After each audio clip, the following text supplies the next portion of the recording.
I think everybody says that, I want to change the world with this. People want to see my opinion. But there is always that, you have to acknowledge that you're feeling more fulfilled because of the art that you created. And because of that feeling, you want to share that feeling with the world.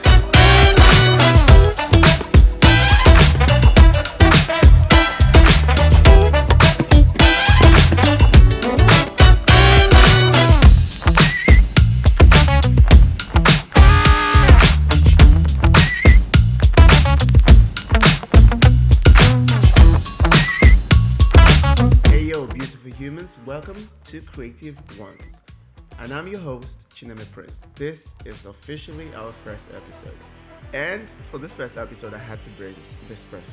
She is like the Jerry to my Tom, that whole thing. My sister from another mister, but I love her, and ladies and gentlemen, Sahar. Hello. Hi, Sahar. How's it going? I'm good. I hate that I have to bring you first in my podcast, but just because I love you so much. How you been? I've been good. Mm-hmm. I do feel like you're probably more the Jerry and I'm the Tom. But no, I am the Tom. What's wrong with you? I'm Tom. I'm bigger than you. You're the bully, but... No, you're the bully. Jerry is the villain. Jerry is the bully. But you just never, because of how tiny he is, no one thinks he's so cute and all that. But I'll take it. Tom and Jerry. So, Sahar, we've known each other, I think, going on 5-6 years? Yeah, maybe 5-6 years. Yeah. So every time I go to Sahar's house, like me and Sahar, we're like brother and sister. Like literally, all those ones you see in the movies, people making memes, where the brother or sister goes to the sister's room or something, opens the door for the fun of it, and just walks away.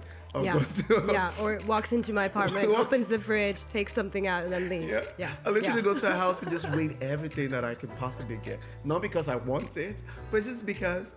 I don't know. It was nice to do it. So Sahar, she's everything. She's a tech sis or a tech bro, and she's also an actor, a poet, and a comedian. And you've been doing all of this for a very long time. But how long have you been doing either of them apart from the tech? Talk about the acting, the poetry, and the comedy parts of it. Let me think. So. I know I started poetry in 2016, but my first comedy gig was probably in 2009, and I think I was involved in theater since like 2008, but my first serious production was probably in 2012, like actual theater, serious production, yeah. Theater performance. Poetry. What about poetry draws you in? What about poetry draws you in? I know, and comedy also. What about these things? Because we've had a conversation where you say these are not things you're not looking to be an actor in the future or some of that. But like, what about it calls you to it? Yeah, I think there's a difference between myself and other types of actors and other people like myself as well, is that I'm not looking for fame. I'm looking for a life where I can create.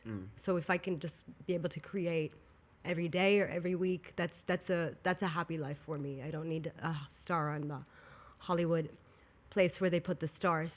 But I just want to be able to create. So the main reason I started poetry is because I lived abroad for a while, and this was back when I was teaching English, and there wasn't really much going on in my life other than my job. And I did a lot of like online research, and I found this amazing poet named Anish Majani. And his poetry just changed my life. And when I went back to Ireland a couple of years later, and I just had this urge to create, having lived away for so long and not creating anything. Yeah. And the second I saw a poetry like lineup, I just signed up and did it. But it came from that itch that I wanted to do something. And there's a difference between the accessibility of poetry or theater, right? I think we talk about this all the time, that if you want to do theater, you have to commit to like weeks or months of rehearsals, whereas something like poetry or stand-up comedy, you can just sign up and you're there, you're on stage that week. So it really does satisfy those like creative cravings. you've been in like at least one or two major productions that I know of. Before I even met you, I saw your TV series. You were in the TV series Into the Badlands. Yes, yeah. Then when I met you, I was like, wait, I know this person, right? You never tell me this. Dude, I told you this. Okay. I told you this more than once. I was like, what I did was I took a picture. I took a Of picture, me? yeah, Like of in the secret? scene. In the scene. Oh, okay. Oh my gosh, Sahar. You ran home to compare it. It's her. No, took a picture and I sent it to you. I think this was when we were just getting to know each other. I think a couple of years Yeah. back. So you did Into the Badlands. It's on Amazon Prime for anyone that wants to check it out. What was that whole experience like? Really? Oh my god, it was so embarrassing. I want to tell this story. I was so bad. It looked great. Yeah. Because visually, like, it's such a high production Yeah. like value. It's AMC who did Breaking Bad, Yeah. you know? But I had no idea who... Okay, this is going to sound so stupid. I did not know which team I was on. I didn't know if I was one of the good guys or one of the bad guys.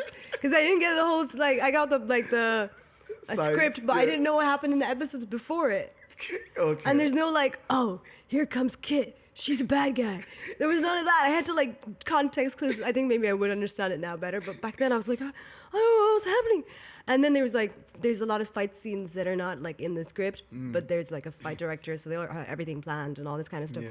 So you can actually see it in the episode that there is a fight scene where people are like fighting. And I'm just standing there like faceless, emotionless. Because I was like, should I be smiling? Should I be scared? Am I a good guy? Am I a bad guy? I don't understand. And there was another scene like we did on a bus where like I bring people on a bus and then I take out like this knife that I had and I have to like bang it against the railing on the bus. And it, because it's video, I have to have it at a certain angle or else the blade doesn't show properly. I just couldn't comprehend that. And because I had to like twist my hand like 3 or 4 times, I couldn't figure it out. It took 11 takes. The director hated me. But because it looked good, like the casting director who had cast me, like she just kept calling me in for auditions and stuff like that because nobody told other people how bad I was. It was the first time I was in such like a high production, you know. I would kill to be able to do it again and do it better. But because I was like, oh, my character has such potential to be like brought back in again and like have more like storylines because they do that sometimes. Someone will come in, they'll like them, they'll write them in. But for me, it was like, I never want to see her again. And yeah, that was the end of my character. Hey, for what it's worth, I did like your part, even though I didn't know that. I was just like, oh, who's this person? She's just there, just standing and staring at people being mean. And then when I met you, I was like, oh yeah, it makes sense. It's literally who she is. She's mean. Excuse me, I am lovely. Sure, right. Yeah, she's lovely. We'll take. But you know, I did get to work with Nick Frost on that production, and that was amazing. Yeah, 'cause he's phenomenal. He's hilarious. At one point, I was speaking to him for like 15 minutes. We're sitting like next to each other, and we were like just talking. And I was like, why is he putting on an American, like, I was like, wow, that's so cool that he still keep, like, why does he have an American accent? Because his character didn't have an American accent. So I was like, why is he speaking an American accent? And then I got up and I left, and I realized I was talking to his stunt double for 15 minutes. It wasn't him. But he was lovely. I had a lot of fun with him. I don't want to say the D word because you're on camera, but it's cool. I'll tell you after. I'll tell you when I don't tape it. But yeah, that sounds like a hell of an experience, really. I want to be able to do that sometime in the future. Hey, you have a golden visa for the arts in the UAE. Do. That's a big deal. Yeah, it is. Yeah, I like to look at it and look at the expiry date. And then I like to drop it, and then I go, oh no, has anyone seen my 10-year golden visa? And then I go, oh, thank you. Is this my 10-year golden visa? Hey, oh, you're right. It is my 10-year golden visa. Stop showing off. We get it. We get it. You have it. Stop showing off. Okay. Hey, you asked me. Well, I did ask, but what was that whole process like? I think there's a website. I think it's like creativvisa.com, something like that. And they ask you to upload a CV and a portfolio. And then you get either accepted or denied, and you get a certificate, and then you can go straight to the GDRFA website and upload your documents there, and it's done. It's quite straightforward. Well, it seems pretty simple enough. Maybe I'll even give it a try at some point, you know. Talking about comedy, I'm sure you have a lot of influences, a lot of people that you kind of love their work. Could you talk about some of those people and how and if they inspire you? Oh, I can't. I'm so bad at this question because I don't often remember Well, I can give you hints. people. I can give you like one of. If you don't remember people, then maybe they Like don't I make. like I that like I effect know on like you. my favorite some of my favorite comedians are like Dave Chappelle and Bill Yeah. Burr, but like they're very hard to learn from because they are them and they are who they are. He's authentically Bill Burr. He's authentically Dave Chappelle. Very different people. Anything that you take away from Bill Burr, like his signature move where he puts his leg on the speaker and leans forward, you know that one? Like, okay, you just stolen that from Dave Chappelle. Yeah. But so I don't know if I get inspired in those kind of ways. I think what's really great right now is a lot of the Instagram comedians. I think they're doing really well over in the US, and there's moments like that are so easy to learn from, because the way I approach comedy is I see patterns and I see it as like formulas, and I think that when I will study a comedian, I'll try and learn the formula that they've done. Okay, I've said this joke, and then I've done this, and now there's a callback, and I see those patterns. I'll see like I'll learn a way to tell a joke, a way to interact with the audience, as opposed to anything about like content or tonality or whatever. It's more about learning the different patterns from different people. Awesome. That's actually a very good way to go about, you know, learning things from other people's artistry and getting better with your own stuff. And then now I'll talk about poetry. You once did this show called Sahar. Yes. Deep show. It was very. You also did like a snippet version of it in the Short and Sweet Festival or something that you won Best Actor for. But like when you did the show and even before you did the snippets and everything, what was that like? What made you want to put out that kind of a production? Out there? Mainly for the challenge of it. Like it started, a version of it started in Ireland, the Dublin Fringe Festival. So I had taken all my poems together and applied for the Dublin Fringe Festival and miraculously got myself a slot, and then found myself a director, and then that's it. Time started ticking, and we had to just put on a play. And we somehow managed to do it. So a lot of my poetry back then was about identity and race, which was kind of a very important topic to speak about in general, but especially in that time in Ireland, probably more so even now, but I'm a bit disconnected from Ireland right now. But and it always felt like something that I needed to say, especially in the context of having audiences that were predominantly white, and it was about showing our side of things and like representing like women of color or black women, you know. Yeah. And that was one of the more important things to me, is that at the end of the show there was I think it really was a learning experience for the white people in the audience. But even more importantly, I think a lot of women of color came to me afterwards and were like, "You've just explained my whole life on stage," you know. And so when I wanted to do it again here, I was working with a director named Pádraig Downey, who is a white man. So I think it says a lot about how I respect him as an artist to allow him to direct a play like that. Yeah. And we put a different kind of twist on it when we did it here, but it was really interesting because the audiences here were predominantly people of color. So and it was really interesting to see, say, a lot of Indian audiences relate to it and say exactly the same things that the black women in Ireland have said to me, to be like, I understand this, I know this. We also did a post-show chat afterwards to sit and talk about the show, which was a really interesting experience to just have that open floor conversation in a place like this. About a conversation like that. I think that was really powerful as well. So I think I used to always feel like this was something that I needed to tell the world. Yeah. And I think the more I grew up as a poet, as an artist, I realized that, for maybe for subjects like racism and whatnot, there are important things that people are missing. Like they're missing these kind of, there's gaps in their learning of these kind of topics. But I think the more that I grew as an artist, I realized that when I create, it's not because I have something to share with the world. It's because I want to. I think I have a poem about this where I say I think I used to write because I thought I was filling gaps in the world, but I realized I was actually filling gaps in me. Yeah, I remember that. And I realized that I wanted my art was to be like, hey, I did something and I feel a little different now, or I learned something. I feel a little better, and check it out if you want to. So I think it's more of a. I think everybody says that I want to change the world with this. People want to see my opinion, but there is always that. You have to acknowledge that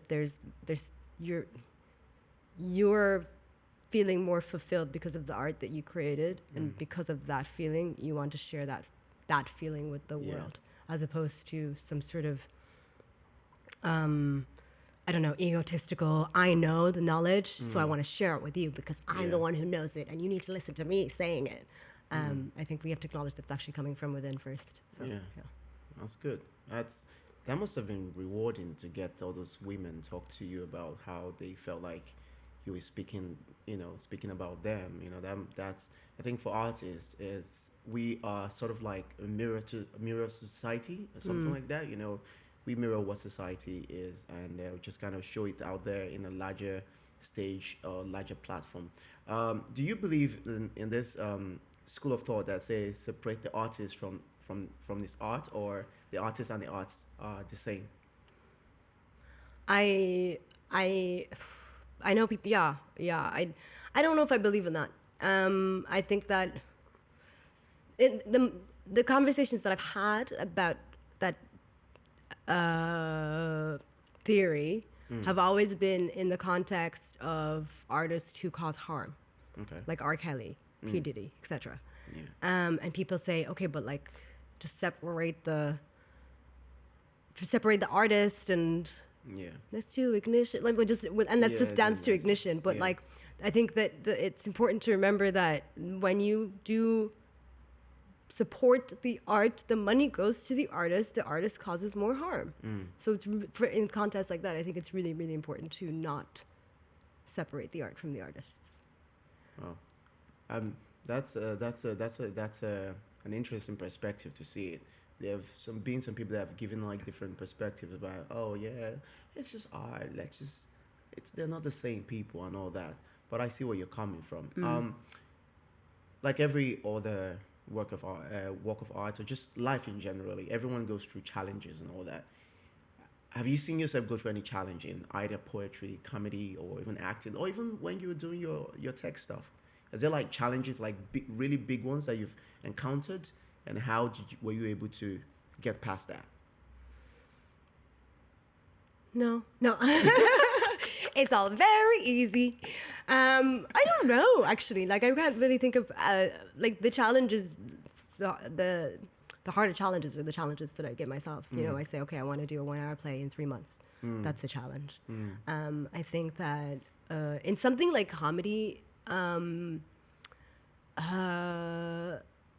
it's just a challenge of trying to find yourself on stage. It's not like when you're doing a play, doing multiple plays, you're changing from character to character or whatever, and when you're playing a character, you have an idea of that what that character is, what do they look like, how should they walk, how should they talk. Imagine applying that to yourself when you're doing it on stage as a comedian. It's so hard to recognize your own brand. That's why a lot of comedians these days are filming themselves and then watching it back, because it's the closest you can get. But it's trying to figure out how to be, and because you have to escape your body, look at it from the outside and think about how the audience perceives you, and if you did X or Y or Z, would they perceive you differently, and would that be better for your comedy? And it can be a really like difficult loop where you're like, okay, I'm going to try this joke, but I'm going to say this word a little bit quieter, and I'm going to say this word a little bit louder. It could be like, it could go down to that level of detail. And it's really hard to see. Even like when I'm writing jokes, I'll write it and then I'll show it to a friend and they'll be like, I don't get it. And I'm like, oh, because earlier I said this, and they're like, oh, but I didn't even think of that. Because I know everything. I know what every line means. I know what every word means, but the audience does not. And you have to do that analysis of every time that you write a joke in the same way that you would if you were, writing a play or whatever, but you're constantly writing and performing new stuff, To be honest, it's quite a tedious process. Creating whatever it is you're creating, being comedy, writing, and the likes. This one is one of my favorite questions. Do your family support your artistic endeavors? Do your family okay with you doing all these artistic things, as poetry, comedy, and acting? Absolutely not. Not at all. I hope they don't watch this. And if they're watching, mind your business. Yeah, watch the same. Oh my gosh. Can you block a specific IP address? Can we work on that? I think my producer can. Hey, producer, we can do that, right? We can block certain IP addresses. We can blacklist some of them. Yeah, see that we can blacklist some of those people. But hey, I have some rapid fire questions that I want to run with you. Okay. So let me know when you're ready. Okay. Okay. Go. First one. Is the sky blue? Yes. Is water wet? Yes. Can dogs fly? No. Is the earth flat? No. Are bananas a type of fruit? Yes. Is the sun a planet? No. The birds have feathers. Yes. Can fish breathe underwater? Yes. Is 2 + 2 = 5? No. Is chocolate made from cocoa beans? Yes. Okay, that's not bad. I thought you were going to fail a lot of them, but then again, you're smart. Wait, did I get them all right? You got... Yeah. Is water wet? No, you didn't get that one. You got that one, right? No, you didn't get all of them correctly. Best advice you've ever gotten? In life generally, not just in the arts. It's not advice that I got directly because I can't remember any. Because I don't listen to people when they tell me things. But it was a quote that Will Smith shared, but it wasn't by Will Smith. I think it might have been Rumi or someone else. I don't know. And it's set your life on fire and seek friends who fan your flames. And that was something that was really important to me when I was in college. It changed my perspective of how I see people. And I think especially if you're an artist, you are going to set your life on fire if you're taking it seriously. And you need those people around you that either support it or critique you in a way that it's just a way of saying that seek people who are like they're interested in your best interest, I guess. And I think it's really important from an arts perspective, but from a personal perspective anyway. So I would say that you would also give this advice to up and coming artists or just anyone in general. Like my next question was going to be, what would be your advice to people that are still coming up in the industry, that are still trying to get their grounding and all that? So would that be an advice you send across to them? Not necessarily. I don't think that's something that they need to focus on. I mean, it's always, evaluate your relationships and see if the people around you are good for you or bad for you. But when you're young, you don't really need to have a goal in mind or a focus or a direction. You can just kind of experiment and test things out. I think just always be open to learning. You're going to learn something new every day. You're never going to get to a point where you don't understand things, and even when it's something that you're an expert in, somebody can teach you something. So it's very important to keep your mind open. All right, just 2 more questions before we go. Cheese or milk? I'm lactose intolerant. That's the whole point. That's so mean. Are you gonna bring out cheese or milk now? Oh god. Oh yeah, no, bring. Wait, where's the cheese or milk? Oh wait, we don't have it. We'll bring it next time you're around. It's fine. We'll bring it next time you're around. And second question. When is the next batch of chocolates coming from your house? Because I haven't been there in a while. Well, it's hard, to find the decent chocolates these days. Have you tried those? I can't remember what they're called. Okay, I'll surprise you next time. Oh yeah, okay. I'm looking forward to being surprised. Habibi, thank you so much for coming. Thanks for having Yani, this me. was very good. See me, very relaxed, very chilled, you know? Yeah, we're definitely inviting you back. Maybe even one of these days, come co-host with me Sure. and Shindig, yeah? Sure. Love All to. right. All right. Well, that was Sahar, and I hope you guys enjoyed that one. And be sure to follow our YouTube pages, Instagram, Facebook, and TikTok, and everything. I don't know how many we're going to have eventually, but just follow all of them so we keep you updated on new episodes because we'll be releasing every week. Until next time, peace out.